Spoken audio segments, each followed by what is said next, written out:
25 centuries ago, in the royal city of Kapilavatthu, King Siddhartha from the great Sakya dynasty ruled a land near the Himalayan mountains.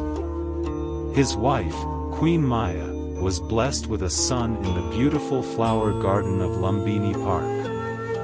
The air was filled with an aura of serenity as the flowers around her seemed to bloom brighter. Shortly after the heir's birth, King Siddhartha was visited by the great sage Asita, who had traveled many miles to behold the child. The king, intrigued and slightly wary, asked, "What brings you to our land, wise sage?" Asita, his eyes deep and knowing, replied, "I have come to see the one prophesied to bring a great shift in the world."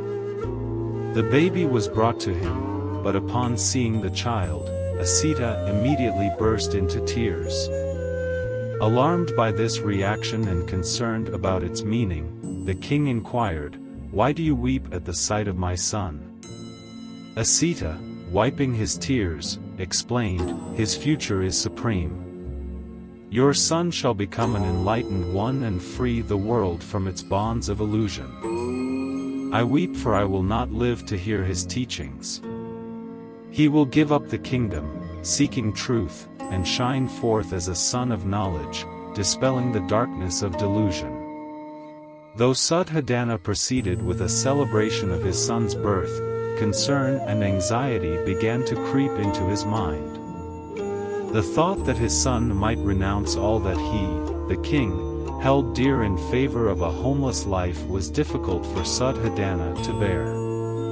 In his private chambers, the king called upon 8 Brahmin priests, all skilled in interpreting astrology signs, and asked them to prophesy for the prince. He asked them, "What fate awaits my son?"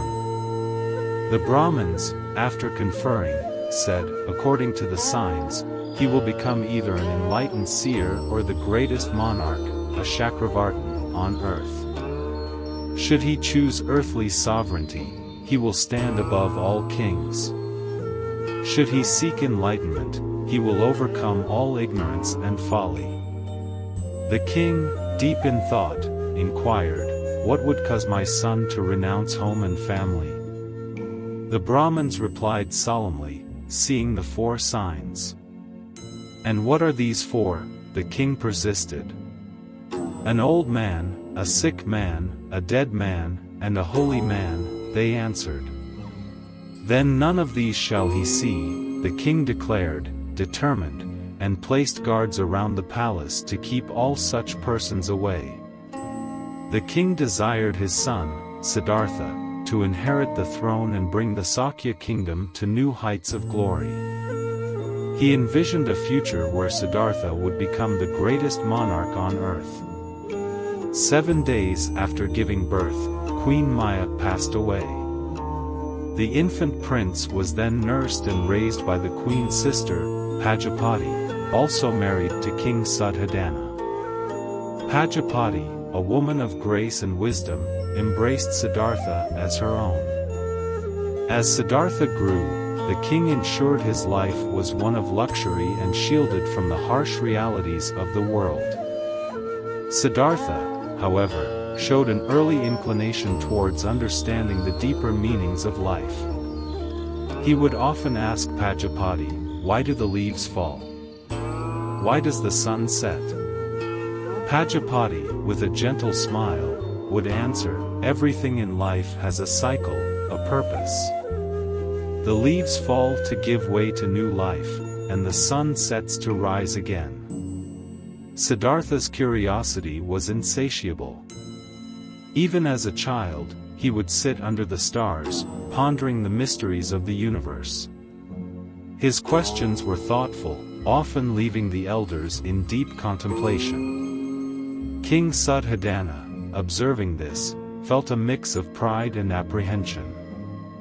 He would often join his son under the starlit sky and ask, "What do you think about, Siddhartha, when you gaze upon the heavens?" Siddhartha, with a look of wonder in his eyes, would reply, "I wonder about the light that reaches us from afar, and how it connects us to something greater than ourselves."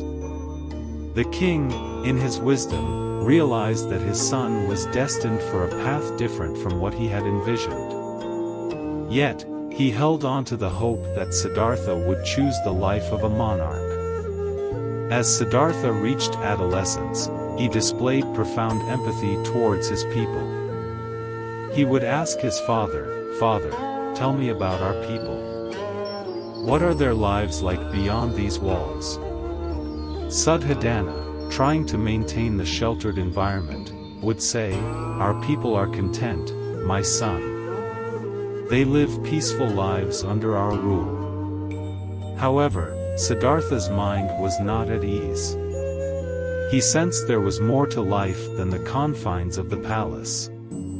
His conversations with Pajapati often revolved around the nature of suffering and happiness. Pajapati, aware of the king's wishes, treaded carefully, providing answers that were truthful yet incomplete. One evening, Siddhartha asked her, "Aunt Pajapati, is there suffering in the world?" Pajapati, looking into his inquiring eyes, responded, "Yes, Siddhartha, there is suffering. But there is also beauty, love, and compassion. Life is a tapestry of many threads." These conversations ignited a flame within Siddhartha, a desire to understand the true nature of life. He would often sit by the palace pond, watching the lotus flowers bloom, pondering the mysteries of existence. One day, as Siddhartha sat in contemplation, an old servant accidentally wandered into the palace grounds. Siddhartha, seeing the old man, was struck with curiosity. Approaching him, Siddhartha asked, "Who are you, and why do you look so different?"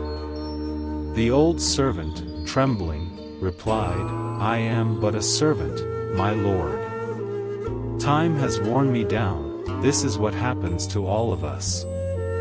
Siddhartha, intrigued, continued to seek answers.